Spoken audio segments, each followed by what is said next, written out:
గిట్టని వాళ్ళు కారణం లేకుండా తిడితే పడ్డావు. చేతిలో ₹1 లేక ఇబ్బంది పడ్డ రోజులు చూశావు. నచ్చిన పని కలిసి రాకపోవటాన్ని భరించావు. కానీ ఇక రోజులు మారాయి బిడ్డా.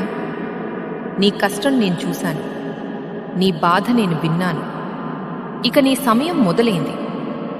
ఏది పట్టినా బంగారంగా మారేలా నేను చూసుకుంటాను. ముందున్న కాలం అదిరిపోవాలి.